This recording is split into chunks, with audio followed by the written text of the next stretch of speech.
ಯಡಿಯೂರಪ್ಪ ಅಂತ ಹೇಳಿ ಅವರ ಮೇಲೆ ಆರೋಪ ಮಾಡಿದ್ದಾರೆ. ಕಂಟಿನ್ಯೂಸ್ ನಿಮ್ಮ ಮೇಲೂ ಆರೋಪ ಮಾಡ್ಕೊಂಡು ಬಂದಿದ್ದಾರೆ. ನೀವೆಲ್ಲ ಬ್ಲಾಕ್ ಮನಿ ಇಟ್ಟಿದ್ರೆ ವಿದೇಶದಲ್ಲಿ ಅಂತ. ಅದ್ರ ಬಗ್ಗೆ ಒಂದು ಕೂಡ ಪಕ್ಷದಿಂದ ಆಗ್ಲಿ ಯಾವ್ದೋ ಒಂದು ರಿಯಾಕ್ಷನ್ ಬಂದಿಲ್ಲ. ಆರೋಪಗಳಲ್ಲಿ ಸತ್ಯಾಂಶದ ರಿಯಾಕ್ಷನ್ ಬರ್ತದೆ, ಹುಡುಗಾಟಿಕೆ ಮಾತುಗಳಿಗೆ ಯಾವ್ದೋ ರಿಯಾಕ್ಷನ್ ಬರೋದಕ್ಕೆ ಸಾಧ್ಯ ಇಲ್ಲ. ಒಂದು, ಇವತ್ತು ಬಿಜಾಪುರ ಜಿಲ್ಲೆಯಲ್ಲಿ ರಾಜ್ಯದ ಅಧ್ಯಕ್ಷನಾಗಿ ಮೊದಲ ಭೇಟಿ ನಾನು ನೀಡಿದ್ದೇನೆ. ಒಂದ್ ಮಾತನ್ನ ಸ್ಪಷ್ಟವಾಗಿ ಹೇಳ್ತೇನೆ, ನೇರವಾಗಿ ಹೇಳ್ತೇನೆ, ನಾ ಹೇಳೋದಕ್ಕೇನು ಕೂಡ ಅಂಜಿಕೆ ಇಲ್ಲ.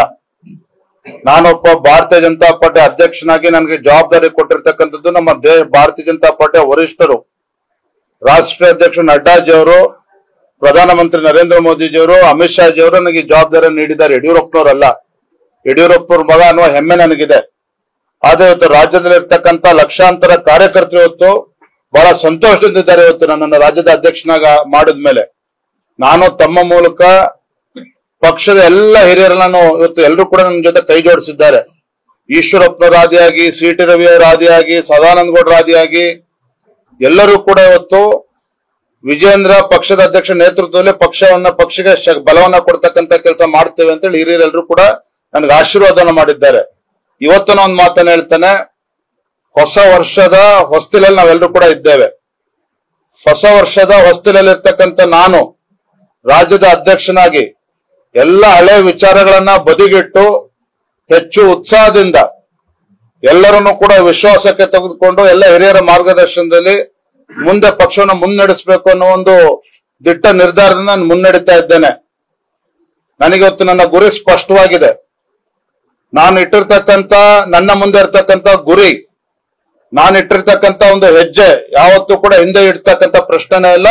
ನನ್ನ ಮುಂದೆ ಇರ್ತಕ್ಕಂಥ ಗುರಿ ಎಲ್ಲ 28 ಕ್ಷೇತ್ರಗಳನ್ನ ಭಾರತೀಯ ಜನತಾ ಪಾರ್ಟಿ ಜೆಡಿಎಸ್ ಗೆಲ್ಲಬೇಕು, ನರೇಂದ್ರ ಮೋದಿಜಿಯವರ ಕೈನ ಬಲಪಡಿಸಬೇಕು. ಹಾಗಾಗಿ ಯಾವುದೇ ಕಾರಣಕ್ಕೂ ಹಿಂಜರಿತಕ್ಕಂಥ ಪ್ರಶ್ನೆನೇ ಇಲ್ಲ. ನಾನು ಮತ್ತೊಮ್ಮೆ ತಮ್ಮ ಮೂಲಕ ಮನವಿಯನ್ನ ಮಾಡ್ತೇನೆ, ನಾವೆಲ್ಲ ಪಕ್ಷದ ಮುಖಂಡರು ಎಲ್ಲರೂ ಕೂಡ ಒಗ್ಗಟ್ಟಾಗಿದ್ದೇವೆ, ಒಂದಾಗಿದ್ದೇವೆ.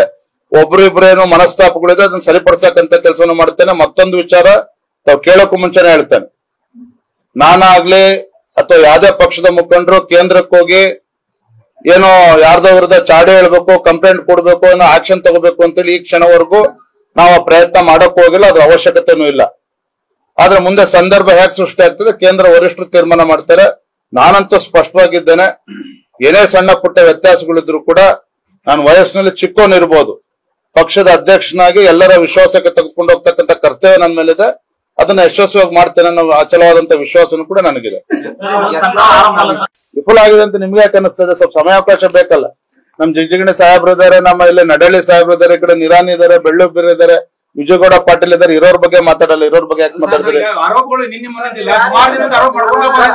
ನೋಡಿ, ಆರೋಪಕ್ಕೆ ಗಂಭೀರತೆ ಇದ್ರೆ ಉತ್ತರವನ್ನ ಕೊಡ್ಬೋದು.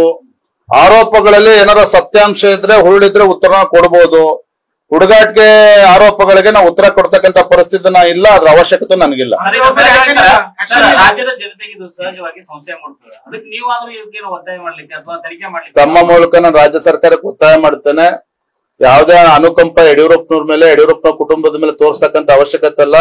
ರಾಜ್ಯ ಸರ್ಕಾರಕ್ಕೆ ಏನಾರು ಅವ್ರಿಗೆ ಏನು ಆರೋಪಗಳೇನ ಸತ್ಯಾಂಶ ಇದ್ರೆ ಯಾರು ಆರೋಪ ಮಾಡಿದರೆ ಅದು ಸಂಬಂಧಪಟ್ಟಂತ ದಾಖಲೆ ಕೊಡ್ಲಿ, ರಾಜ್ಯ ಸರ್ಕಾರ ತೀರ್ಮಾನ ಮಾಡ್ತೇನೆ. ನನಗೇನು ಅದ್ರ ಬಗ್ಗೆ ಅಂಜಿಕೆ ಇಲ್ಲ. ಧನ್ಯವಾದಗಳು. Thank you.